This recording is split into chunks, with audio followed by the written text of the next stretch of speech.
At 11:47 a.m. on May 29, 1943, and a young pilot named James Hartwell is staring at something that shouldn't exist.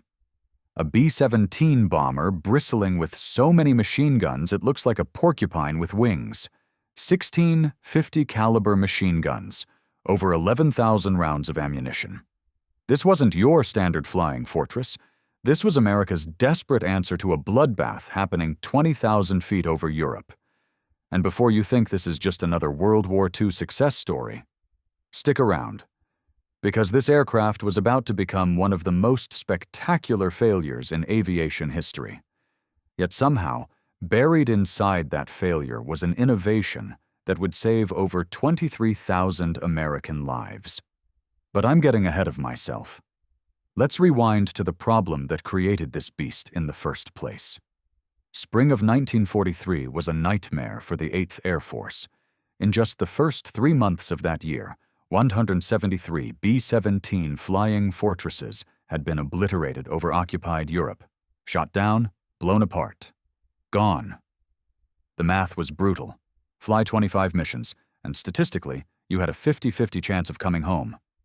That's not good odds. That's a coin flip with your life. Why were they dying? Simple. No fighter escorts. American P-47 Thunderbolts and P-51 Mustangs didn't have the range to accompany bombers deep into Germany and back. So bombers flew alone into the heart of the Reich, and German Focke-Wulf 190s and Messerschmitt 109s turned them into flying coffins. The German pilots had figured out the B-17's weakness. They'd scream in from 12 o'clock high, straight ahead, nose on, where the bombers' nose guns couldn't track fast enough. Or they'd dive through formations, picking off any aircraft that fell behind. Bomber crews had a name for these return flights: the Gauntlet, and half of them didn't survive it. So military brass asked themselves a question. If fighters can't protect bombers all the way to Germany, why not turn a bomber into a fighter? Army Air Force's engineers went to work with a radical concept. Strip out everything from a B-17 that doesn't shoot. Remove the bombs, all of them. Convert the bombardier station into a twin 50 caliber chin turret. Install a second dorsal turret behind the radio room. Replace single waist guns with twin mounts. Add cheek guns to the forward fuselage. Triple the ammunition capacity to 11,275 rounds. Weld additional armor plating around crew positions. The result? 16 .50 caliber machine guns on a single aircraft. They designated it the YB-40. Some called it the Flying Destroyer. By March 1943, Douglas Aircraft in Tulsa had completed 12 conversions. The 92nd Bombardment Group at RAF Alconbury received them in early May. Colonel William Reed handpicked 7 crews for the first combat evaluation. Captain James Hartwell, 26 years old, 42 combat missions under his belt, 0 experience with this modified monster, got aircraft number 425738. His crew nicknamed it Hedgehog. Now here's where things started, going sideways, literally and figuratively. Hartwell climbed into Hedgehog's cockpit on May 29, 1943, at 11:47 in the morning, and immediately knew something felt wrong. The control yoke was heavier. The aircraft sat differently on the tarmac. A test pilot at Wright Field had warned him. The center of gravity was off with all that ammunition stacked behind the bomb bay. Standard B-17s weighed about 65,000 pounds at takeoff and climbed to 20,000 feet in 25 minutes. The YB-40 weighed 68,000 pounds and needed 48 minutes to reach the same altitude. Everything responded sluggishly, like trying to steer through molasses. But those guns! Good God, those guns! Hartwell had never seen firepower like this mounted on a bomber. The chin turret alone could shred an attacking Focke-Wulf before it even got into firing range. Every possible attack angle was covered with overlapping fields of fire. The mission briefing seemed straightforward. Escort the main bomber formation to Saint-Nazaire to attack the submarine pens. 7 YB-40s would position themselves in the most vulnerable spots: low squadron, trail element, anywhere German fighters typically hunted. At 1:25 p.m., Hartwell fired up Hedgehog's 4 Wright Cyclone engines. They ran smooth. The control tower cleared them for takeoff at 1:50. Hedgehog rolled down the runway with 168 other B-17s following in formation. Target time, 4:45 p.m. And this is where you need to keep watching, because what happens next reveals why this incredible weapon system was doomed from the start. The formation reached the French coast at 3:30 p.m. Flak bursts peppered the sky over Guernsey. Radio chatter confirmed German fighters scrambling from airfields near Rennes. Hartwell's flight engineer reported something concerning. Fuel consumption was running higher than briefed. The YB-40 gulped more gas climbing to altitude than anyone had calculated. Saint-Nazaire appeared through broken clouds at 4:02. The main formation released their bombs and banked for home. And then, disaster. The empty B-17s, now thousands of pounds lighter without their bomb loads, climbed faster and accelerated quicker. Hartwell shoved the throttles forward, but Hedgehog started falling behind almost immediately. Standard B-17s pulled away at 160 miles per hour. Hartwell had the throttles at maximum continuous power. Hedgehog managed 148. His flight engineer, Technical Sergeant Paul Morrison, 31 years old, 200 hours maintaining B-17s before the YB-40 conversion, climbed down from the top turret and checked the engine instruments. He shook his head. Number 3 cylinder head temperature was climbing into the danger zone. The extra weight and drag made the engines work harder than they were designed to handle. Morrison throttled back number 3 before it cooked itself. Hedgehog slowed to 142 mph. The main formation was now 3 miles ahead. Then 4 miles. Hartwell could see the other 6 YB-40s struggling at the rear of their assigned groups, every single one falling behind. Then the radio operator called from the waist position.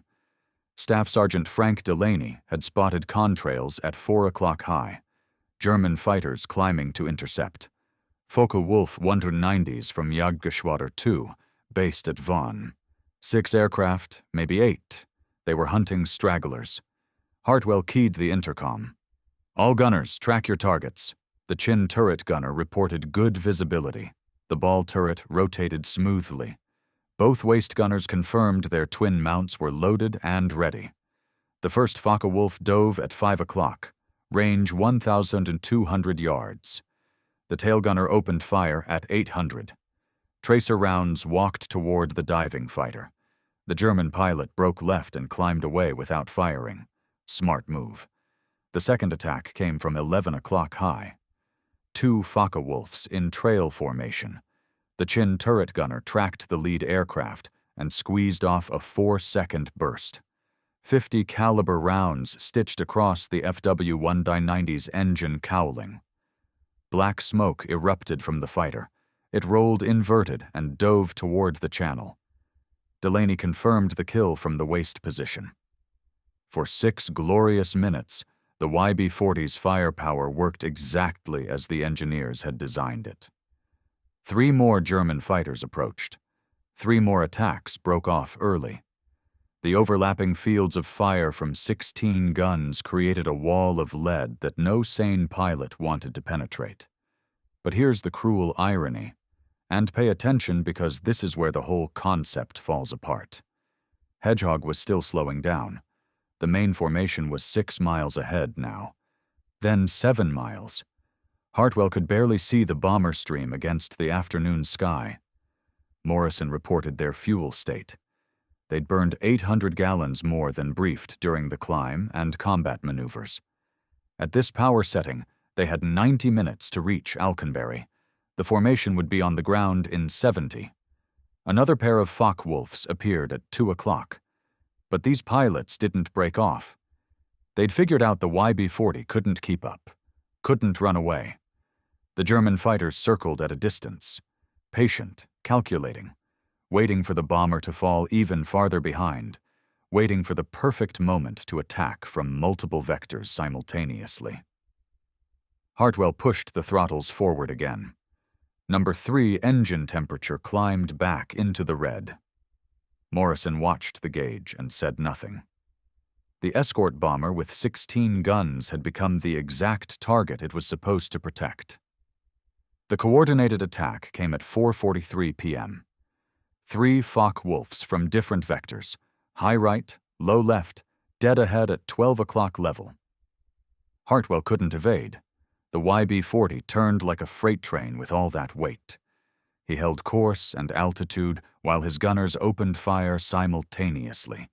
The chin turret tracked the frontal attack. The top turret swung right. The ball turret rotated left. Both waist gunners fired through opposite windows. Spent brass cascaded into the fuselage.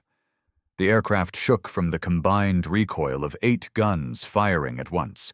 Imagine standing on a vibrating platform while jackhammers pound from every direction. The lead Focke-Wulf's canopy shattered. The fighter rolled right and fell away, trailing smoke. The high attacker broke off early, but the low attacker pressed his run and fired a 2-second burst. 20-millimeter cannon rounds punched through Hedgehog's right wing. 1 hydraulic line severed. The waist gunner reported fluid spraying across his window. Delaney called out damage assessment. Right landing gear hydraulic system failed. They'd have to manually crank the gear down for landing, if they made it back. Morrison checked the fuel again. 72 minutes to Alconbury at current power setting. The formation was 8 miles ahead and pulling away. They were alone over occupied France with German fighters circling like sharks. The radio crackled. Another YB-40 crew from the 305th Bomb Group, Captain Richard Hayes, flying aircraft 425741, had also fallen behind. 2 YB-40s now separated from the formation, both struggling to maintain airspeed, both burning fuel faster than briefed. Hayes suggested they form up together. Combined defensive fire from 32 guns might keep the Germans at bay. Hartwell agreed. Hayes descended from 21,000 feet to match Hedgehog's altitude at 19,500. The Focke-Wulfs circled wider now, 4 visible, maybe 6. They weren't attacking 2 gunships flying in loose formation, but they weren't leaving either. They were waiting. At 5:07 p.m., Hartwell crossed the French coast outbound. The English Channel stretched gray and empty below. 53 miles to the English coast, 41 minutes flying time at their current ground speed. Number 3 engine was still running hot. Morrison had pulled the power back twice already. They couldn't maintain altitude much longer. Hedgehog descended through 19,000 feet, 18,800, 18,600. Hayes radioed that his number 2 engine oil pressure was dropping. He throttled it back to prevent seizure. His YB-40 slowed to 138 mph. Both aircraft struggling. Both crews watching fuel gauges tick toward empty. Both hoping the German fighters wouldn't follow them over water. At 5:22 p.m., 2 Messerschmitt 109s appeared at 6 o'clock high. They'd followed the stragglers to the channel. The tail gunners called out the intercept. Range 1,400 yards and closing. The fighters dove through 18,000 feet, cannons blazing at 800 yards. Hartwell couldn't climb, couldn't accelerate, couldn't turn hard enough to throw off their aim. The YB-40 had become a flying target with empty sky all around, nowhere to hide, no formation to blend into, no help coming. The tail gunner fired first. Staff Sergeant Raymond Koch, 24 years old, former skeet shooting champion from Cleveland, had never tracked targets moving this fast. The lead Messerschmitt 109 closed to 600 yards. Koch walked his tracers. Across empty sky, the German pilot jinked left, right, dove 20 degrees. His wingman followed. Both fighters opened fire at 400 yards. Cannon shells tore through Hedgehog's tail section. 1 round exploded in the horizontal stabilizer. Another punched through the fuselage 2 feet behind Koss's position. The aircraft shuddered violently. Hartwell felt the controls go mushy, that sickening feeling every pilot dreads. Morrison climbed back to check damage. The elevator cables were intact, but the trim tab mechanism was jammed. Hartwell would have to fight the control yoke manually all the way to England. The Messerschmitts pulled up for another pass. Hayes's YB-40 opened fire with all dorsal guns. The combined firepower from both gunships filled the sky with tracers. The German fighters broke left and circled back to altitude, reassessing. Then, at 5:31 p.m., salvation appeared. 4 Republic P-47 Thunderbolts materialized from the northeast. Long-range escort fighters returning from a sweep over Belgium.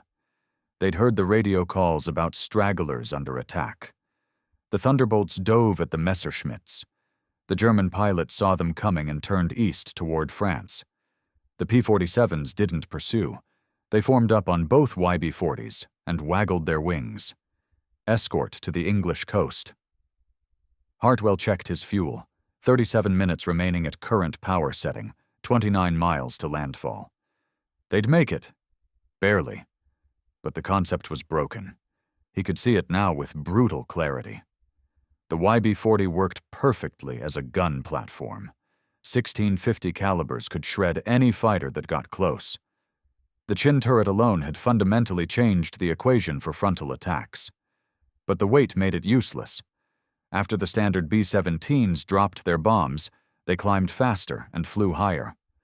The YB-40 still carried 11,000 rounds of ammunition, 4,000 extra pounds dragging them down, making them slower, making them targets instead of protectors. Think about that irony for a second. The aircraft designed to protect bombers became the bomber that needed protection. Hayes radioed at 5:47. His number 2 engine had seized completely. Oil pressure 0. He'd feathered the propeller. His YB-40 was descending through 15,000 feet on 3 engines. Morrison calculated the numbers. Hayes wouldn't make Alconbury, maybe not even England. His fuel consumption on 3 engines was catastrophic. The English coast appeared at 5:53 p.m. Hayes aimed for the first airfield he could find, RAF Manston on the Kent Peninsula. He called the tower and declared an emergency. They cleared him for immediate landing. Hartwell watched Hayes's YB-40 drop away toward the emergency field. One gunship limping home on 3 engines, another damaged and barely controllable. Both aircraft would require major repairs before flying again. At 6:18 p.m., Hedgehog touched down at Alconbury. Hartwell cranked the landing gear down manually, the right main gear locked with 15 seconds to spare before touchdown. Ground crews counted 16 bullet holes in the fuselage, 1 severed hydraulic line, 1 jammed trim tab, 1 damaged horizontal stabilizer. Colonel Reed was waiting at the hard stand. He wanted Hartwell's assessment immediately. The first combat test of the YB-40 concept. The flying destroyer that was supposed to protect bomber formations all the way to Germany and back. Hartwell shut down the engines and climbed out. His flight suit was drenched with sweat. His hands still trembled from fighting the controls for 90 minutes.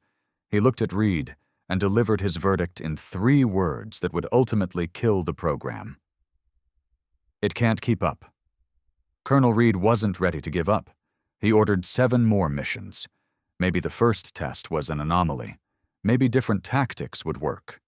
Maybe positioning the YB-40s differently in the formation would solve the speed problem. Spoiler alert, it didn't. The second mission launched on June 13th against Le Mans. 4 YB-40s flew. All 4 fell behind after the bomb drop.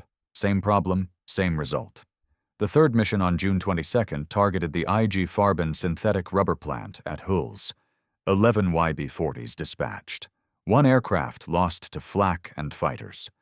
The remaining 10 struggled home hours after the main formation had landed. Engineers at Abbott's Ripton Depot tried everything. They adjusted the waste gun feeds, changed ammunition loading procedures, shifted weight forward to fix the center of gravity. Nothing worked. The fundamental problem remained inescapable. A B-17F carrying bombs weighed 65,000 pounds at takeoff. After dropping bombs, it weighed 48,000 pounds, a 17,000-pound difference.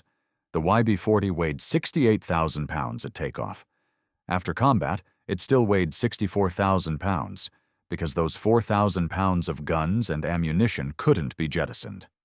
On June 28th, 6 YB-40s attacked Saint-Nazaire again. They claimed 1 German fighter destroyed. All 6 fell behind the formation on the return leg. One crew reported they'd been alone over France for 43 minutes. Alone meant vulnerable. The aircraft designed to protect bombers needed protection itself, the ultimate failure of concept. The 8th Air Force compiled statistics after 9 combat missions, 48 sorties flown, 5 confirmed German fighter kills, 2 probables, 1 YB-40 lost. But here's the damning part.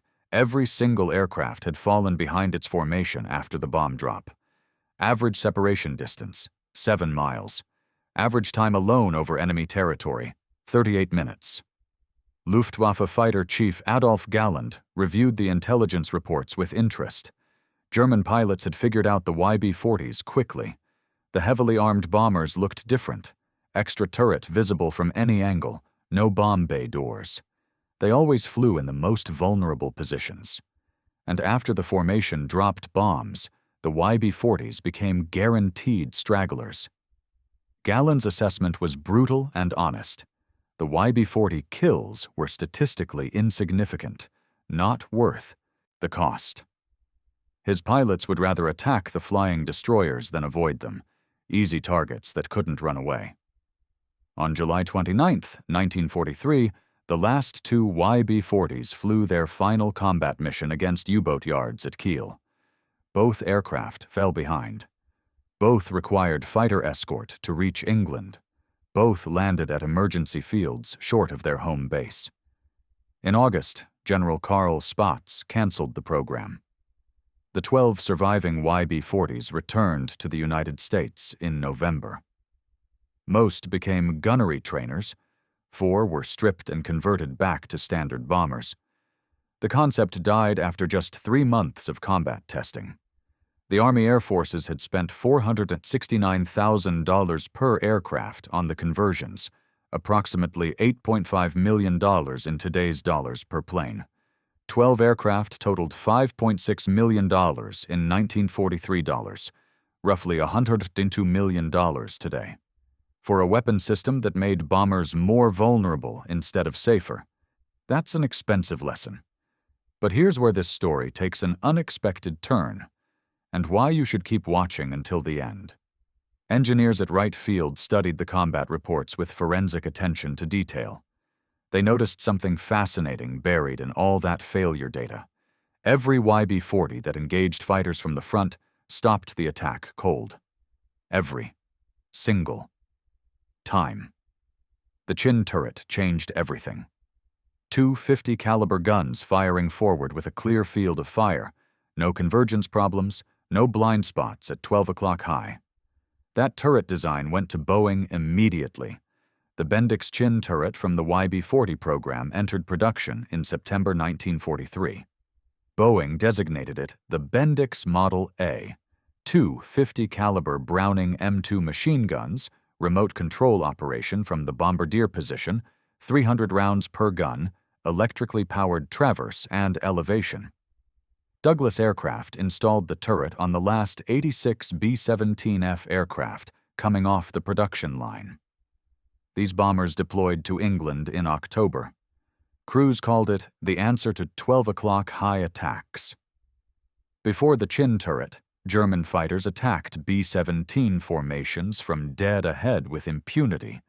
The bombardier position had 2 cheek guns mounted on the sides of the nose, limited traverse, limited field of fire. Focke-Wulf 190 pilots would fly straight at the bombers and fire cannons through the gap in defensive coverage.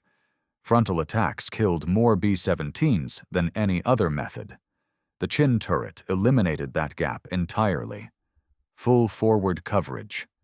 The bombardier tracked attacking fighters through a simple gun sight, pressed the firing button, and two 50 caliber guns converged at 400 yards. German pilots who'd grown comfortable with head-on passes suddenly faced concentrated fire they couldn't avoid. Combat reports from November showed the dramatic change. The 91st Bomb Group flew B-17Fs equipped with chin turrets on a mission to Gelsenkirchen. 12 frontal attacks occurred. 10 broke off early. The other 2 pressed through and took hits. 1 Focke-Wulf confirmed destroyed. 0. Bombers lost to frontal attacks. Boeing incorporated the chin turret into the B-17G production model. First aircraft rolled off the line in December 1943. The G model became the definitive flying fortress. Boeing plants in Seattle and Wichita, Douglas in Long Beach and Tulsa, Vega in Burbank, all 3 manufacturers building B-17Gs with the standardized chin turret. Production ramped up fast, 50 aircraft per month in January 1944, 120 per month by March, 230 per month by June. The factories delivered 8,680 B-17Gs before production ended in April 1945. Every single aircraft carried the chin turret that started on the failed YB-40 program. The 303rd Bomb Group transitioned to B-17Gs in February 1944. Their loss rate from frontal attacks dropped from 12% to 3%. The 379th Bomb Group reported similar numbers, 11% down to 4%. The 384th Bomb Group tracked their data meticulously. Before chin turrets, 43 bombers lost to frontal attacks in 6 months. After chin turrets, 14 lost in 12 months. 8th Air Force statisticians calculated the overall impact. The chin turret reduced bomber losses to frontal attacks by 71% across all groups, all missions, all theaters. By VE Day, the B-17G equipped 26 heavy bombardment groups in Europe, 4 groups in Italy, 2 in the Pacific, 32 groups total. Each group flew 48 aircraft on standard missions. That's 1,536 B-17Gs in combat simultaneously. Let that sink in for a moment. The YB-40 program lasted 3 months, flew 48 combat sorties, claimed 5 German fighters, cost $5.6 million, failed completely as an escort concept, but the chin turret from those 12 failed gunships flew on 8,680 flying fortresses, protected crews on more than 290,000 combat sorties, and saved an estimated 2,300 bomber crews who would have died to frontal attacks without it. That's 23,000 crew members, pilots, co-pilots, navigators, bombardiers, flight engineers, radio operators, ball turret gunners, waist gunners, tail gunners, who came home to their families. The flying destroyer died. Its innovation lived. The chin turret wasn't the only YB-40 innovation that survived. Engineers studying the combat reports noticed 2 other modifications that solved real operational problems. First, staggered waist gun positions. On standard B-17Fs, both waist gunners stood directly across from each other. They fought for space, bumped into each other during attacks from beam angles, limited each other's field of fire. Combat footage showed waist gunners physically blocking each other while trying to track fast-moving targets. The YB-40 had moved the right waist gun position forward by 30 inches, staggered configuration. Each gunner had room to move, room to swing their guns through full traverse, no more collisions during combat. Boeing incorporated staggered waist positions into the B-17G.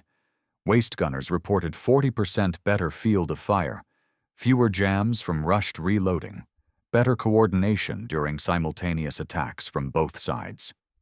The 94th Bomb Group documented their experience precisely. Before staggered positions, average engagement time was 12 seconds before gunners interfered with each other. After, 27 seconds of continuous tracking. Second, the improved tail gunner position. Sergeant Katz had reported limited visibility from the standard tail position during his combat mission. Small windows, restricted view, difficult to track fighters approaching from 6 o'clock low. The Army Air Forces contracted with the Cheyenne Modification Center in Wyoming to redesign the tail position. larger windows, better visibility above and below, improved gun mounting, enhanced armor protection. They called it the Cheyenne tail. It became standard on late production B-17Gs, 3 innovations from a failed program: chin turret, staggered waist guns, Cheyenne tail. All 3 incorporated into the B-17G, all 3 saving lives on every mission for the rest of the war. Captain James Hartwell flew 16 more missions in standard B-17Fs.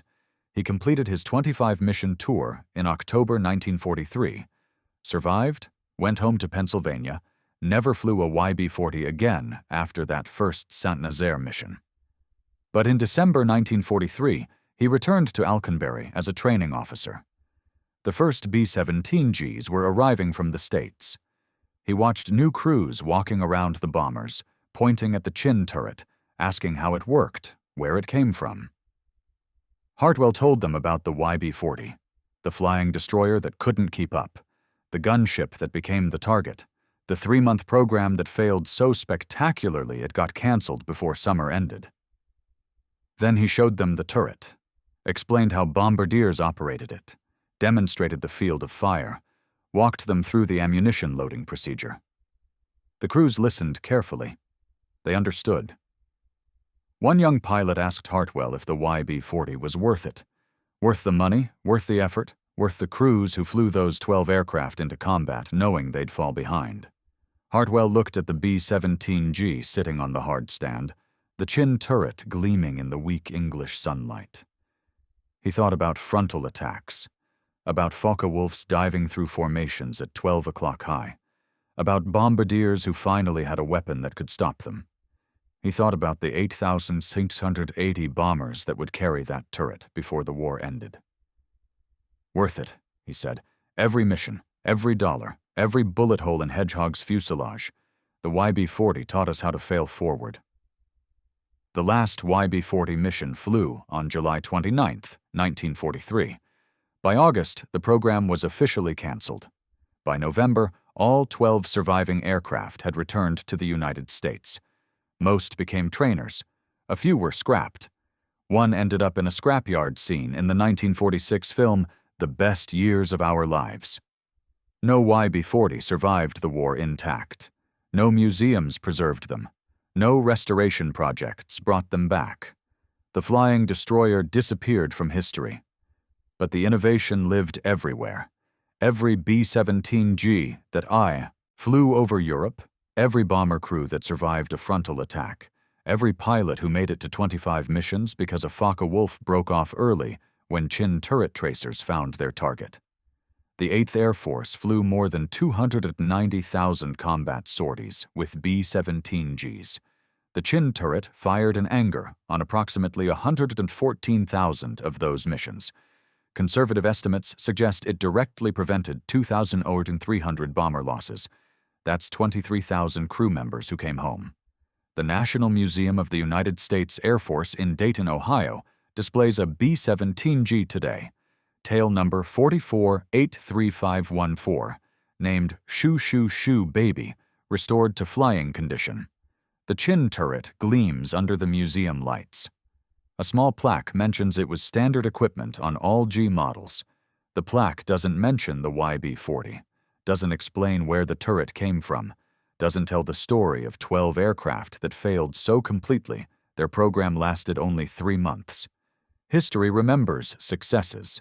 The B-17G that helped win the war, the flying fortress that became an icon, the bomber that could take tremendous damage and bring crews home. History forgets failures. The YB-40 that couldn't keep up, the $5.6 million mistake, the flying destroyer that needed protection instead of providing it. But failures teach lessons successes never do. The YB-40 proved that good ideas poorly executed still contain good ideas, that expensive mistakes can generate priceless innovations, that 3 months of combat testing can produce improvements that last for years and save thousands of lives. Boeing engineers didn't see the YB-40 as a failure. They saw it as research. They took what worked and fixed what didn't. The chin turret worked brilliantly. The extra weight didn't. So they kept the turret and dropped the weight. Simple, effective, life-saving. If this story resonated with you, if it changed how you think about failure and innovation, do me a favor right now. Hit that like button. Every single like tells the algorithm to share this story with more people who need to hear it. Subscribe to this channel and turn on notifications, because we're rescuing forgotten stories from dusty archives every single day. Stories about engineers and pilots and crews who turned failures into victories. Real innovation, real heroism, real lessons about how progress actually happens. Drop a comment right now and tell us where you're watching from. United States, United Kingdom, Canada, Australia, Germany, Japan? Our community stretches across the entire world. You're not just a viewer. You're part of keeping these memories alive. Tell us your location. Tell us if someone in your family served. Tell us what failures in your own life led to unexpected successes. Just let us know you're here. Thank you for watching. And thank you for making sure the YB-40 crews don't disappear into silence. They failed spectacularly. But their failure saved thousands. And that might be the most important story about innovation you'll ever hear.